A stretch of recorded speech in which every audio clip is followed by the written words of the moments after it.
സദൃശവാക്യങ്ങൾ 4, 5, 6, 7.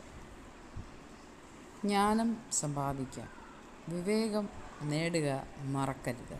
എൻ്റെ വചനങ്ങളെ വിട്ട് മാറുകയുമരുത്. അതിനെ ഉപേക്ഷിക്കരുത്, അത് നിന്നെ കാക്കും. അതിൽ പ്രിയം വെക്കുക, അത് നിന്നെ സൂക്ഷിക്കും. ജ്ഞാനം തന്നെ പ്രധാനം. ജ്ഞാനം സമ്പാദിക്കുക.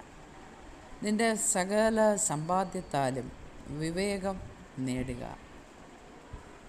അതിനെ ഉയർത്തുക, അത് നിന്നെ ഉയർത്തും. അതിനെ ആലിംഗനം ചെയ്താൽ അത് നിനക്ക് മാനം വരുത്തും. ഇന്നത്തെ ദിവസം ഈ വചനങ്ങളാൽ ദൈവം തമ്പുരാൻ നമ്മളെയും നമ്മൾക്കൂടെ അവകാശമായി തന്ന സകലതിനെയും സമൃദ്ധിയായി അനുഗ്രഹിച്ച് കാക്കുമാറാകട്ടെ. ആമേൻ.